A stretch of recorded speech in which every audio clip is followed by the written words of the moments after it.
అతనితో నేనును నాతో కూడా అతను భోజనం చేయుదము అంటాడు. అంటే వాట్ ఈస్ దిస్ మీనింగ్ అయ్యగారు అని అడుగుతా ఉన్నాను.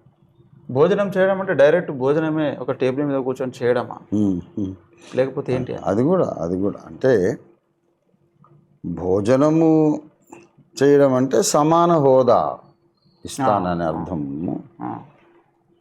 ఇప్పుడు ఒక దాన గుణము కలిగిన, బహుదాతృత్వం కలిగిన, దయాగుణం కలిగిన ఒక ధనవంతుడు ఉన్నాడు.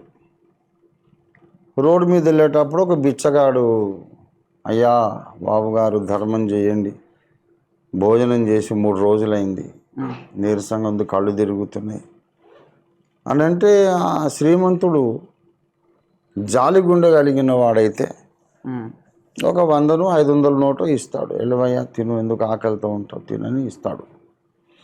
అంతేగాని అయ్యో పాపం ఆకలేసిందా, రా నా పక్కన కూర్చొని తిను అని అనడు.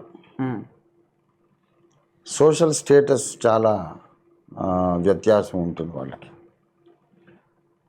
అలాగే నాతో పాటు కలిసి ఒక బల్ల మీద భోజనం చేస్తాడు వాడు, నేను అతడు నాతో భోజనం చేస్తామంటే ఒక మహారాజు గారు తనతో సమాన హోదా ఇచ్చినట్టు.